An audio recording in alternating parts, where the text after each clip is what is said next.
शैक्षिक सम्मेलन में मंचस्थ विराजित राजस्थान के लोकप्रिय मुख्यमंत्री श्रीमान भजनलाल जी शर्मा साहब,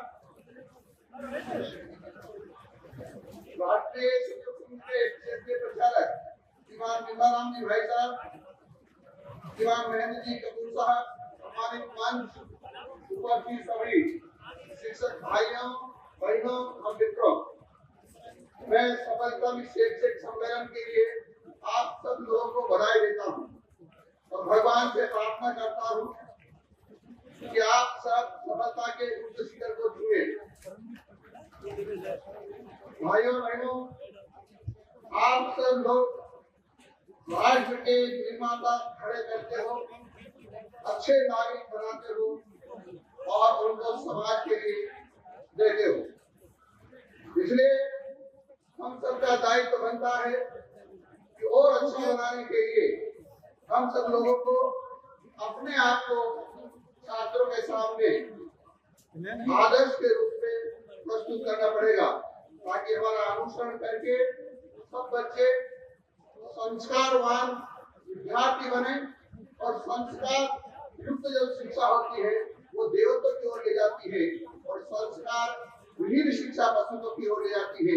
इसलिए आप सब लोगों से प्रार्थना करता हूँ कि अच्छे नागरिक बनाने के लिए, अच्छे विद्यार्थी बनाने के लिए हम सब लोग अपनी इच्छाओं का दमन करते हुए विद्यार्थियों को अच्छी शिक्षा देने के लिए अपने आप को आदर्श के रूप में प्रस्तुत करें। नमस्कार, जय हिंद।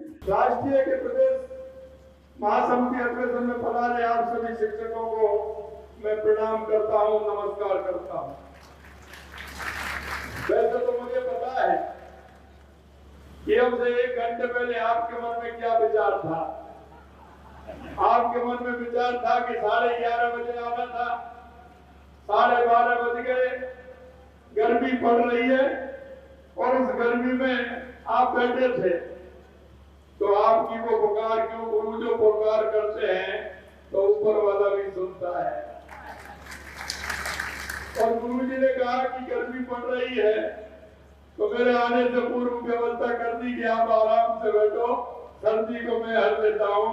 तो ऊपर वाले ने सर्दी हर ली और मौसम बड़ा सुहाना कर दिया। इसलिए मैं कहता हूँ गुरुओं के मन का भाव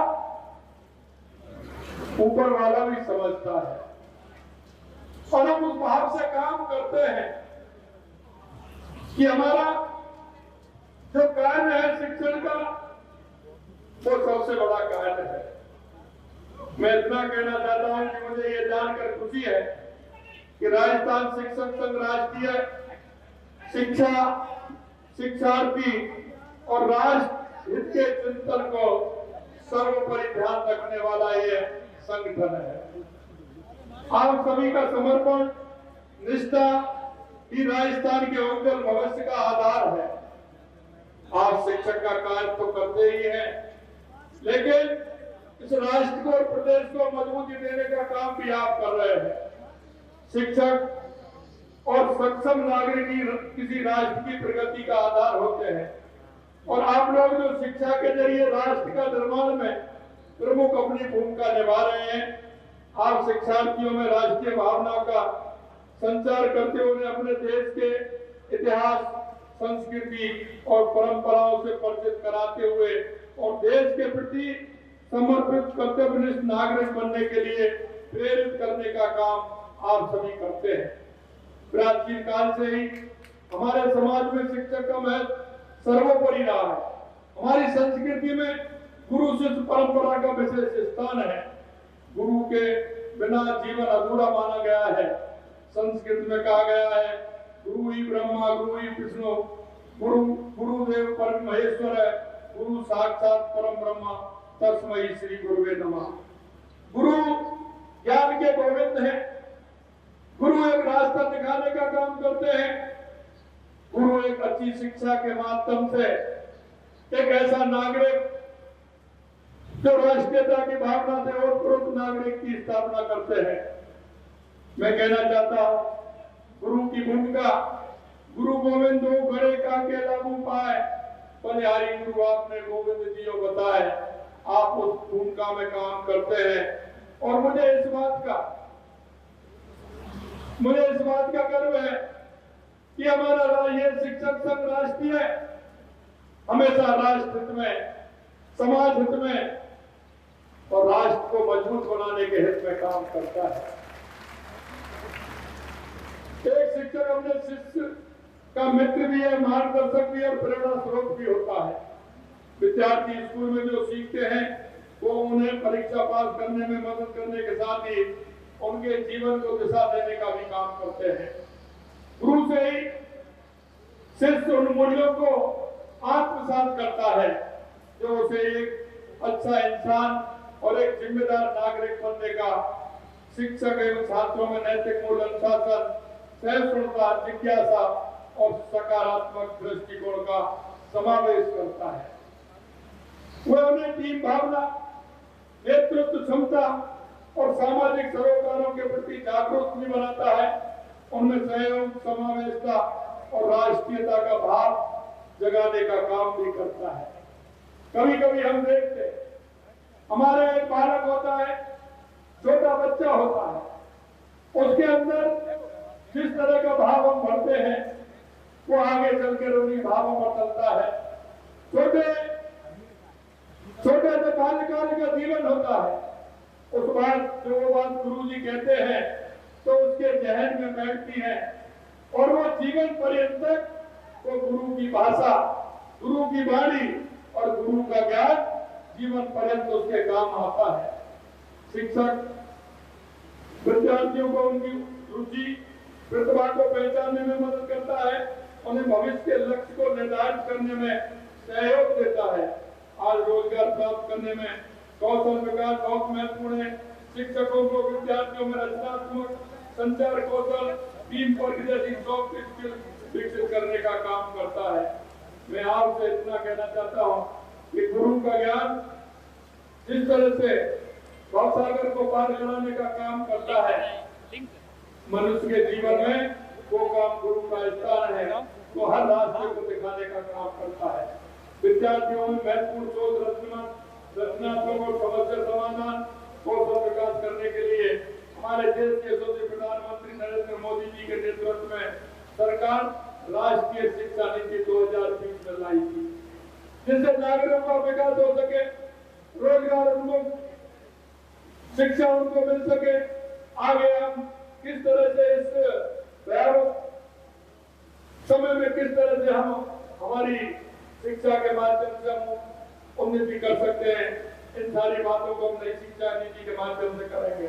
ये शिक्षा नीति शिक्षा के क्षेत्र में नया अध्याय शुरू करेगी।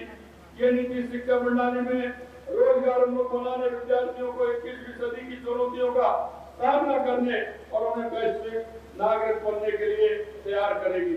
मुझे विश्वास है कि NEP 2020 के सफल क्रियान्वयन में भारत एक ज्ञान आधारित अर्थव्यवस्था के रूप में उभरेगा। शिक्षा की नीति की सफलता की दूरी है। इस महत्वपूर्ण बदलाव को लाने में आप सभी का सहयोग आवश्यक है। शिक्षक को नई शिक्षण विधियों को अपनाने और छात्रों में कौशल विकास विकसित करने के लिए प्रोत्साहित करना आवश्यक है। प्रधानमंत्री जी के नेतृत्व में आज भारत के शिक्षा क्षेत्र में बड़े सुधार हो रहे हैं। 2014 के बाद देश में उच्च शिक्षा संस्थानों में तेजी से बढ़ोतरी हो रही है। 10 साल पहले देश में 13 IIM थे, आज वो संख्या बढ़कर के 21 हो गई है। आज देश 23 IIT है देश में। 10 साल पहले की तुलना में आज करीब 3 गुना यानी कि 22 एम्स है। 10 साल में मेडिकल कॉलेजों की संख्या करीब 2 गुनी हो गई है। आज हमारे प्रमुख संस्थानों में कैंपस विदेशों में खुल रहे हैं। इसी साल आबू धाबी में IIT दिल्ली का कैंपस खुला है। तंजानिया में भी IIT मद्रास का कैंपस शुरू हो चुका है। प्राचीन समय में भारत शिक्षा का महान केंद्र था। यहाँ के नालंदा और तक्षशिला विश्वविद्यालयों में विदेशी शिक्षार्थी शिक्षा प्राप्त करते थे। मैं आपसे कहना चाहता हूँ, स्वामी विवेकानंद जी ने कहा था कि 21वीं सदी भारत की होगी। आप देख रहे हैं 2014 के बाद देश के अंदर जो परिवर्तन हुए हैं, उनमें आपको झलक देखने को आपको मिलती होगी। जिस तरह की झलक 2014 के बाद देश के अंदर आई है, यही नहीं क्या हमारा गरीब कल्याण हो, या हमारा विकास हो, या सीमाओं की सुरक्षा हो, या आतंकवाद और नक्सलवाद से मुक्ति हो, या दुनिया में बढ़ता हुआ भारत का सम्मान हो, ये आप देख रहे हैं। और मैं कहना चाहता हूँ, स्वामी विवेकानंद जी ने कहा था 21वीं सदी भारत की होगी। उस नरेंद्र से लेकर के इस नरेंद्र तक आप परिवर्तन देख रहे हैं। जिस तरह से देश में नहीं, पूरी दुनिया के अंदर परिवर्तन हो रहा है। मैं आपसे यही कहना चाहता हूँ, आज नालंदा में 20 से ज्यादा देशों के विद्यार्थी पढ़ रहे हैं। प्रधानमंत्री जी के प्रयासों से आज भारत फिर से विश्व गुरु बनने के लिए आगे अग्रसर हो रहा है। राजस्थान सरकार शिक्षा के क्षेत्र में निरंतर सुधार करने के लिए प्रतिबद्ध है। हम राज्य में सरकारी स्कूलों की बुनियादी ढांचे को मजबूत करने के लिए स्मार्ट क्लासरूम स्थापित करने, शिक्षकों के लिए विशेष प्रशिक्षण कार्यक्रम आयोजित करने पर बल दे रहे हैं। हमने प्रदेश के अंतरिम बजट में सभी वर्गों का तथा शिक्षा की पहुंच को सुलभ करने की दृष्टि से अल्प आयु वर्ग, लघु सीमांत बटाईदार किसानों और खेतिहर श्रमिकों के परिवार के छात्र और छात्राओं को केजी से पीजी तक की निःशुल्क शिक्षा प्रदान करने का काम हमने छात्राओं के लिए किया है। हमारे राज्य के युवा और शिक्षक राष्ट्रीय शिक्षा नीति के प्रावधानों के प्रकाश में दुनिया के कदम से कदम मिलाकर चले, ये प्रदेश सरकार का प्रयास रहेगा। शिक्षक संघ का दायित्व है वो शिक्षकों के हित को साथ साथ शिक्षा की गुणवत्ता में सुधार लाने के लिए भी कार्य करें। आज के इस डिजिटल युग में शिक्षा का स्वरूप तेजी से बदल रहा है। शिक्षकों के रूप में हमारा दायित्व है कि हम समय के साथ तालमेल बिठाते हुए न केवल स्वयं को अपडेट रखें, बल्कि शिक्षा प्रणाली में भी सार्थक बदलाव लाने का प्रयास करें। आज की तकनीकी विकास के साथ साथ शिक्षण विधियों में भी बदलाव लाने की जरूरत है। शिक्षकों को नई तकनीकी डिजिटल शिक्षा पद्धतियों को अपनाना आवश्यक है। बाल मनोविज्ञान के बारे में नियमित नया ज्ञान हासिल करना होगा। छात्रों को रस्ते की शिक्षा से हटाकर वैचारिक विश्लेषणात्मक शिक्षा का प्रदान करनी होगी। आप सभी राष्ट्र निर्माण के इस पवित्र कार्य में अग्रणी भूमिका निभा रहे हैं। मुझे ये भी विश्वास है कि शिक्षक जिस तरह से काम करते हैं, मेरे पास मांग पत्र भी आया है, आप निश्चिंत रहिए। समय समय पर हम आपके विचार भी लेते हैं और अभी हमारा बजट का आने वाला है। बजट में भी हमने शिक्षकों को और अपने प्राध्यापकों को बुलाया है। आपके अनुभव भी हमने उसमें लिए हैं। आप हमारे बजट के अंदर शिक्षा के गुणात्मक कैसे कर सकते हैं और हम आगे क्या कर सकते हैं, ये हमें खुले रूप से खुले मन से आपसे हमने सुझाव मांगे हैं। मैं आपसे भी कहना चाहता हूँ, आप भी अपने सुझाव कीजिए, क्योंकि अच्छा सुझाव कोई भी दे सकता है जो राजस्थान को आगे बढ़ाने का काम करेगा। मैं आपसे इतना ही निवेदन करना चाहता हूँ, हमारी सरकार शिक्षक और शिक्षा के लिए, विद्यार्थियों के लिए प्रतिबद्ध है कि उनको अच्छी शिक्षा मिले, राजस्थान हमारा आगे बढ़े, विकसित राजस्थान बने, विकसित भारत बने। मैं आपसे अंत में इतना ही कहना चाहता हूँ कि आपके विचार जो आपने मेरे को कुछ शिक्षक समूह के माध्यम से कुछ मेरे को बताया है, निश्चित रहिए हम आप सब मिलकर के राजस्थान को आगे बढ़ाने का काम करेंगे। आपकी समस्या नहीं है, वो हमारी सरकार की समस्या है। निश्चित रूप से हमारी सरकार आपकी समस्याओं को अपनी समस्या मानते हुए उनको निराकरण के लिए आपको विश्वास दिलाती है। मैं आपसे इतना ही निवेदन करना चाहता हूँ कि हम इस प्रदेश के नागरिक हैं, नागरिक के साथ साथ हम शिक्षक हैं, तो हमारी जिम्मेदारी और भी बढ़ती है। हम राष्ट्र को आगे बढ़ाने में, शिक्षा के क्षेत्र को आगे बढ़ाने में हमारी भूमिका रहे, हमारी सकारात्मक भूमिका रहेगी तो निश्चित रूप से हमारा प्रदेश आगे बढ़ेगा। मैं आपसे इतना ही कहना चाहता हूँ, शिक्षा के क्षेत्र में ही नहीं, किसी भी क्षेत्र में आप जब देखते होंगे, आपके मोहल्ले में, आपके गांव में, आपके पड़ोस में किसी भी तरह का कोई भी नागरिक ऐसा रहता है जिसको आवश्यकता है, क्योंकि हम पंडित दीनदयाल उपाध्याय डॉक्टर श्यामा प्रसाद मुखर्जी जी के जो उन्होंने हमें बताया, उनके सिद्धांत और आधार पर चलने वाले हैं। आपने देखा होगा पंडित दीनदयाल उपाध्याय जी ने कहा था कि अंतिम पंक्ति में बैठा हुआ वह व्यक्ति जिसको आवश्यकता है उसको किस तरह से आगे ला सकते हैं, वो कैसे समाज के साथ आगे की लाइन में आ सकता है। हमारा प्रयास रहे कि उनको आगे लाने का काम करें। ऐसा अगर कोई भी भाई बहन हमारा है तो उसको आगे लाएं। किसी भी तरह की उसको परेशानी है, क्योंकि सरकार की, केंद्र की और राज्य की इतनी योजनाएं चल रही है, उन योजनाओं को लाभ उसको मिले, ऐसा मैं आपसे निवेदन करना चाहता हूँ। आज डॉक्टर श्यामा प्रसाद मुखर्जी जी का बलिदान दिवस है। उन्होंने इस देश के लिए, एक देश की एकता और अखंडता के लिए उन्होंने कहा था, क्योंकि जब देश आजाद हुआ था, जिन मूल्यों को लेकर के हुआ था, जिस आधार पर हुआ था, क्योंकि जब देश आजाद हो गया, पहली अंतरिम सरकार बनी थी, डॉक्टर श्यामा प्रसाद मुखर्जी जी भी उसमें उद्योग मंत्री थे, लेकिन उस उद्योग मंत्री रहते हुए उन्होंने अपने पद से इस्तीफा दिया, क्योंकि उनको लगा जिन हमारे महापुरुषों ने, जिन हमारे आजादी के दीवानों ने जिस लड़ाई को लड़ा था और उस देश के लिए लड़ा था, देश को दिशा देने के लिए लड़ा था, और उनको लगा कि देश उस दिशा में नहीं चल रहा है या तुष्टीकरण के आधार पर चल रहे हैं। और जब धारा 370 कश्मीर के अंदर लगाई गई थी तो उन्होंने सबसे पहले विरोध किया। मैं कहना चाहता हूँ, वो बंगाल के रहने वाले थे, बंगाल से लेकर के कश्मीर तक उन्होंने ये अपना दृढ़ निश्चय किया कि देश की एकता और अखंडता को किसी प्रकार की परेशानी नहीं हो, और उन्होंने ये कहा कि एक देश में दो विधान, दो प्रधान, दो निशान नहीं चलेंगे। और उन्होंने वो उठाते हुए कश्मीर के अंदर कूच किया, कश्मीर उनको गिरफ्तार कर लिया, रहस्यमय ढंग से उनका बलिदान हो गया। आज हम उनका बलिदान दिवस मना रहे हैं। मित्रों, मैं कहना चाहता हूँ, डॉक्टर श्यामा प्रसाद मुखर्जी जी का सपना देश के यशस्वी प्रधानमंत्री नरेंद्र मोदी जी ने पूरा किया, देश के गृह मंत्री जी ने पूरा किया, और धारा 370 को 5 मिनट के अंदर हटा करके देश को धारा 370 से मुक्ति दिलाने का काम किया। मित्रों, मैं कहना चाहता हूँ, हमारे अंदर राष्ट्रीयता की भावना, देश की एकता और अखंडता की भावना, राष्ट्र को हम किस तरह से आगे बढ़ाते हैं, ये आपके अंदर कूट के भरी है।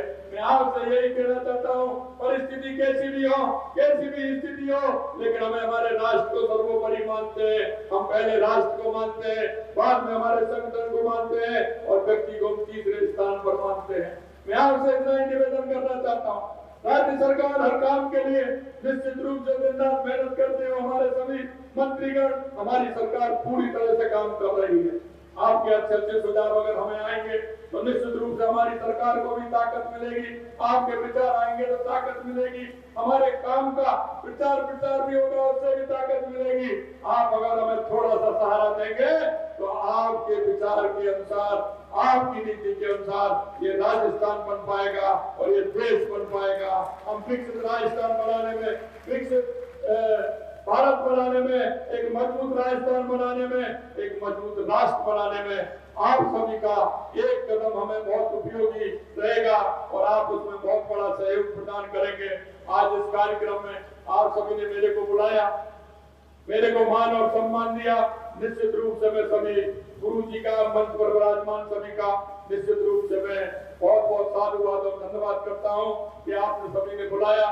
मैं इतना ही निवेदन करना चाहता हूँ अंत में कि हमारा हर काम राजस्थान के हित में होगा, हमारा हर काम राजस्थान को मजबूत करने में होगा। क्योंकि मैं कहना चाहता हूँ, पिछली सरकार के जो काम थे वो आपने अच्छी तरह से देखे हैं, जिस तरह से जितना भार हम पर बढ़ा के गए हैं, चाहे बिजली के क्षेत्र में हो, जिस तरह से उन्होंने हमारी सरकार में कर्जा छोड़ा है। लेकिन मैं आपसे इतना निवेदन करना चाहता हूँ, हमारे संकल्प पत्र में जो हमने आपसे वादे किए हैं, निश्चित रूप से उन वादों को हम पूरा करेंगे।